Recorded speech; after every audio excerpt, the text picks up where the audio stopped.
Welcome back, deep divers. Today we are going deep, like really deep into our cells, to explore this whole idea of good energy. I've been digging into Good Energy by Casey and Calley Means, and I've got to say, it's pretty eye-opening stuff. It really is. Most people don't realize that nearly every chronic health issue we face can be traced back to how well our cells are actually making energy. Whoa, really? Yeah. That's kind of mind-blowing. I never thought about it that way. So, like, even if I'm feeling sluggish or having trouble focusing, that could be my cells crying out for help. It's definitely possible. The book breaks it down into good energy versus bad energy. Good energy means your cells are like humming along. Yeah. They're producing enough ATP, which is that adenosine triphosphate stuff. It's like the fuel that powers everything our bodies do. Okay, I'm following. So what about bad energy? What's happening there? Well, think of it like a car running low on gas. Eventually, things start to sputter, break down, right? With bad energy, our cells are struggling to make enough ATP, and that can lead to all sorts of problems, from fatigue and brain fog to more serious stuff like inflammation and even chronic diseases. Okay, that makes sense. So how common is this bad energy thing? Are we talking about a few people here and there, or is this a widespread issue? It's more common than you might think. Actually, the book mentions a pretty alarming stat. 6 out of 10 adults are living with a chronic illness. Wow, 6 out of 10. Yeah. That's a lot. So it's not just, part of getting older, like we're often told. Well, that's a great question. And it brings us to this really interesting concept called the evolutionary mismatch. Okay, evolutionary mismatch. Tell me more. Basically, our bodies evolved over thousands of years to thrive in a certain environment, but in recent decades, that environment has changed drastically. How so? Well, think about our diets, for example. We're eating way more processed foods, sugar, and unhealthy fats than our ancestors ever did. And then there's our movement patterns. We're sitting for hours on end, staring at screens. Our sleep is often disrupted. We're constantly exposed to stress. And don't even get me started on all the chemicals in our environment. Okay, I'm starting to see the mismatch here. It's like we're asking our bodies to operate in a world they weren't designed for. Exactly. And all of this can throw our cells out of whack. So what's actually happening at the cellular level when we're in this bad energy state? Well, to understand that, we need to talk about the mitochondria. Okay, mitochondria, those are like the powerhouses of our cells, right? You got it. They're these tiny little organelles inside our cells that convert the food we eat into usable energy, that ATP we were talking about. So if our mitochondria are unhappy, we're unhappy? Pretty much. When they're not functioning optimally, it's called mitochondrial dysfunction. And we produce less energy, and these harmful substances can build up inside our cells. Oh, that doesn't sound good. It's not. And this buildup triggers a sort of internal alarm system, and the body responds by launching an inflammatory response. Inflammation. I feel like I'm hearing that word everywhere these days. You are, and for good reason. It's connected to so many health issues. And this whole bad energy state can manifest in some pretty surprising ways. Like what? Give me some examples. Well, the book refers to it as a metabolic spectrum of disease. Okay, metabolic spectrum of disease. That sounds serious. It can be. Let's start with mental health. Okay, mental health. Research is actually showing a strong link between bad energy and conditions like depression and anxiety. It turns out that mitochondrial dysfunction in brain cells, combined with unstable blood sugar, can have a huge impact on our mood, focus, even motivation. So those afternoon sugar cravings might be more than just a sweet tooth. It's definitely possible, and it goes beyond just mental health. Yeah. Bad energy also plays a role in chronic pain. Chronic pain. Oh, yeah. When our cells don't have enough energy, they basically send out these distress signals, and that contributes to inflammation and pain throughout the body. Wow, this is incredible. What other surprising connections did they find? They even found a link between bad energy and, get this, sinus infections and migraines. Sinus infections and migraines. No way. Yep. It seems that inflammation in the sinuses can be a sign of underlying metabolic issues. So maybe that recurring sinus infection is a sign of something deeper going on. This is all starting to feel connected in ways I never realized. What else is on this metabolic spectrum? What other conditions are linked to bad energy? Well, here's one that's particularly relevant in our modern world. Infertility. Infertility. Yeah, it turns out that bad energy can significantly impact both male and female fertility. Wait, so you're saying our modern lifestyles could be impacting our ability to have children? It's a growing concern, unfortunately. And of course, there's the classic symptom of bad energy, chronic fatigue. Makes sense. If our cells are constantly struggling to produce energy, no wonder we're feeling wiped out all the time. Okay, this is a lot to take in. But I'm starting to see how everything is connected. It's not just about calories or weight. It's about understanding how to support ourselves, how to create that good energy. So what can we do about it? Is there any hope here? Absolutely. The good news is that we actually have a lot more control than we might think.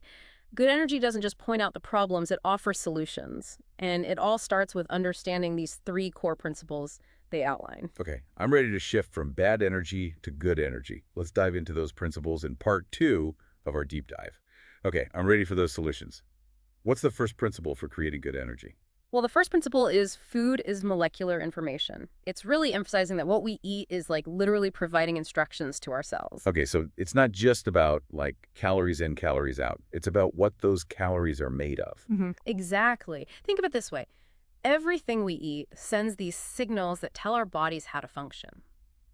When we're eating real, unprocessed foods, like nature intended, we're giving our cells the nutrients they need to thrive, to make that good energy. Okay, I'm with you. But when we load up on processed foods, all that sugar, the artificial ingredients, it sends, well, different signals that can lead to that, bad energy state we were talking about. So step 1 is ditching the drive-through and embracing whole foods. You got it. I can definitely get on board with that. And the book, it actually gives this really helpful framework for, making those healthy choices.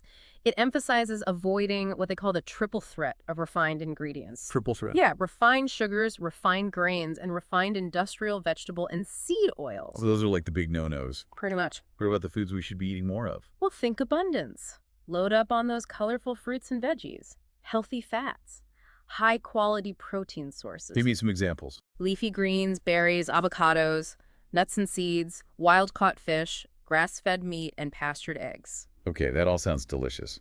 But is it really that simple? Just like swap out processed foods for whole foods and boom, good energy. Well, there's a bit more to it than that. The second principle is eating is the process of matching cellular needs with oral inputs, meaning our bodies have specific needs, right?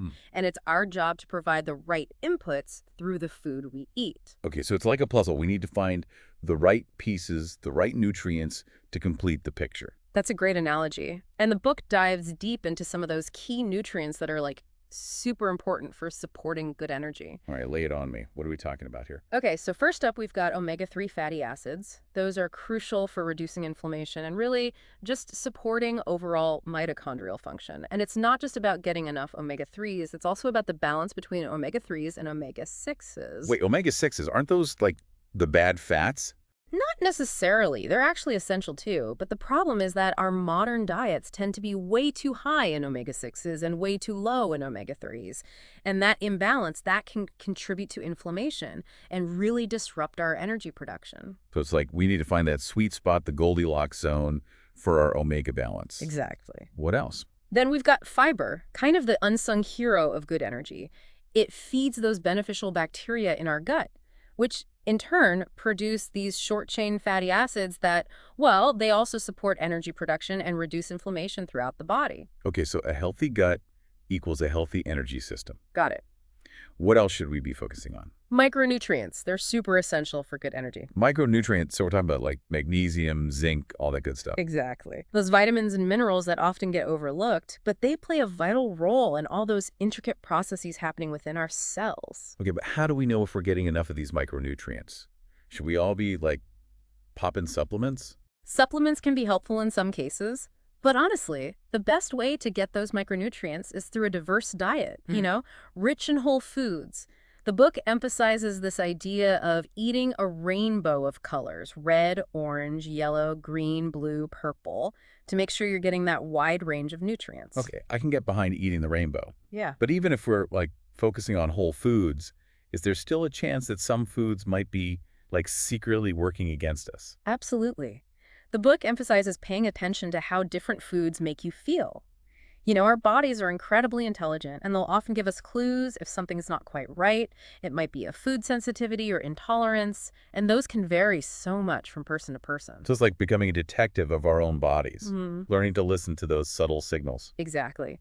And that brings us to the third and, final principle of good energy. We are part of nature. Okay, we are part of nature. This principle highlights the importance of aligning our lifestyles with our natural, biological rhythms. I'm intrigued. How does that tie into all of this? Well, our bodies have evolved over millennia to function in harmony with nature's cycles, like think about the sun rising and setting.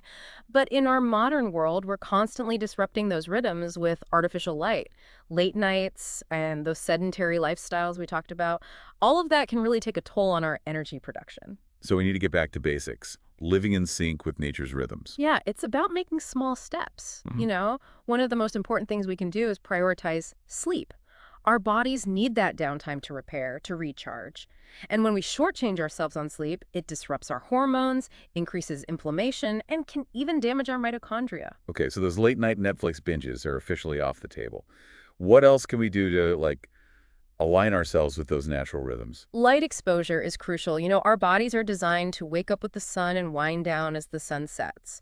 But with artificial light flooding our homes and offices, it really throws our circadian rhythms out of whack. Okay, so we need to create a more natural rhythm of light and darkness. Exactly. But how? Well, it's about being mindful of your light exposure throughout the day. Get outside in the morning sunlight, even if it's just for a few minutes. During the day, make sure you're getting enough natural light in your workspace. And in the evening, dim the lights, put away those screens, create that relaxing bedtime routine. Okay, those are all good tips. What about movement?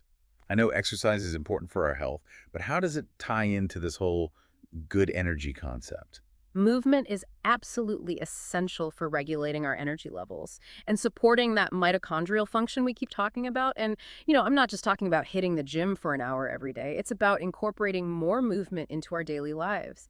Take the stairs instead of the elevator. Walk or bike instead of driving, whenever possible. Find ways to get up and move throughout the day. So we're talking about NEAT, that non-exercise activity thermogenesis, all those little movements that add up. Exactly. And it's not just about burning calories. Even gentle movement, like walking or stretching, can improve insulin sensitivity, reduce inflammation, boost our mood. Okay, I'm feeling inspired to get moving more. But let's be honest, life can be crazy stressful. How do we manage all that stress and cultivate that sense of peace when we're constantly like bombarded with demands? That's where those mindfulness practices come in. Meditation, deep breathing exercises, spending time in nature.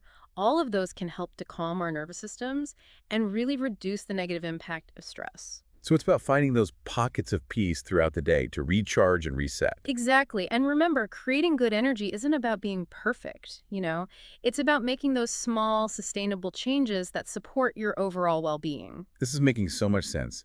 It feels like we're really getting to the root of how our bodies work and what they need to thrive. Yeah. But food, sleep, movement, stress management, it's a lot to juggle. How do we make all these healthy habits actually stick? Oh, that's where the book gets really practical. It gives you tons of actionable strategies for actually incorporating these principles into your daily life. Perfect. I'm ready to dive into those strategies. Let's continue this conversation in part 3 of our deep dive. Okay, I'm ready to put all this good energy knowledge into action. Where do we start? Well, the book offers a ton of practical tips, but one of the most empowering things you can do is learn to read your own blood tests. Hold on, you're saying we don't need a medical degree to understand our blood work? Exactly. The book does a fantastic job of breaking down, those lab reports and explaining what those numbers actually mean. Okay, that feels way less intimidating. So what are some of the key markers we should be paying attention to? Well, they highlight 5 primary metabolic biomarkers that give you a good snapshot of how well your body's handling sugar and fat. Okay, remind me what those are again. Fasting glucose, HbA1c, Yeah. HDL, cholesterol, triglycerides, and then the triglyceride to HDL ratio. Got it. Those are the ones that give us a clue about insulin resistance and all those issues that come with it, right? And what's interesting is that the optimal ranges for these markers are often much narrower than what's considered normal in conventional medicine. Yeah, that's a good point. The book encourages you to aim for optimal health, not just the absence of disease. I like that. It's like setting a higher bar for our well-being. Yeah. So walk me through these optimal ranges. What should we be aiming for? All right. So for fasting glucose, the book suggests aiming for a level below 85 milligdl. For HbA1c, which, gives you an average of your blood sugar levels over the past few months, aim for below 5.4%. When it comes to triglycerides, lower's better. Shoot for levels below 80 milligdl. Okay, so we're keeping those numbers nice and low. What about HDL cholesterol, the good cholesterol? Interestingly, both low and very high levels of HDL can be problematic. The sweet spot seems to be between 50 and 90 milligdl. So moderation is key, even for the good stuff. And lastly, what about that triglyceride to HDL ratio? This ratio gives you a good indication of insulin resistance. The book recommends aiming for a ratio below 1.5, ideally even lower. So if those numbers are creeping up, it's a sign that our cells might be, like, struggling to use insulin effectively. Got it. But besides these 5 markers, are there any other tests that are particularly helpful? Absolutely. A fasting insulin test is a valuable one because it gives you a direct measure of how much insulin your pancreas is producing. Elevated levels can be a sign of insulin resistance. Okay, I'm definitely adding that to my list. Any others? Vitamin D is another important one. It plays a role in regulating insulin sensitivity, reducing inflammation and protecting your mitochondria. And a lot of people are actually deficient, especially during the winter months. Soaking up some sunshine or taking a vitamin D supplement could be a simple way to support our metabolic health. This is all great information, but it does feel a little overwhelming, to be honest. Like, what if we find that some of our markers are, out of whack? Where do we even begin to make changes? Yeah. Well, that's where those three principles we talked about come in. Food, matching your needs, and living in sync with nature. They provide a framework for making those sustainable lifestyle changes. Right. So it's not about going on some crazy restrictive diet or signing up for a boot camp. Not at all. It's about making, gradual, sustainable shifts that support your overall well-being. For example, the book talks about crowding out unhealthy foods with healthier options. So instead of focusing on what you're giving up, focus on adding in more of the good stuff. Those colorful fruits and veggies, healthy fats, and quality protein sources. It's like a more positive approach to healthy eating. Exactly. And when it comes to, matching your needs, the book really encourages you to experiment, see what works best for you. Some people thrive on a lower carb approach, while others do better with more carbohydrates. It's about finding what feels good for your body and supports your energy levels. So it's all about personalization and bio-individuality. Exactly. And that's where paying attention to your body's signals becomes, really crucial. Makes sense. But let's talk about the "we are part of nature" principle. I'm curious to hear more about those practical strategies for syncing up with our natural rhythms. Well, we already touched on sleep and light exposure. Those are foundational. But the book also delves into some other fascinating strategies like time-restricted feeding and temperature therapy. Okay, break those down for me. So time-restricted feeding involves limiting your eating window to 8-12 hours per day. This gives your body a chance to really rest and repair. And it can have some amazing benefits for metabolic health. And then temperature therapy involves exposing yourself to both heat and cold, like taking cold showers or using a sauna. These practices can boost your metabolism, improve insulin sensitivity, and even enhance your mood. Wow, I never thought of those as tools for creating good energy. This has been such an eye-opening conversation. Any final words of wisdom to leave our listeners with?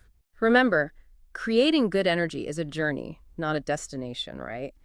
Be patient with yourself, celebrate those small victories, and really focus on making those sustainable changes that support your overall well-being. You have the power to create a life that's, filled with vitality and energy. That's such an inspiring message. It's not about perfection, it's about progress. And as always, we'll include links to the book and other helpful resources in the show notes for anyone who wants to, dive even deeper. Sounds good. Well, that wraps up our deep dive into good energy. We hope you've enjoyed exploring this fascinating topic with us. Until next time, stay curious, stay informed, and keep diving deep.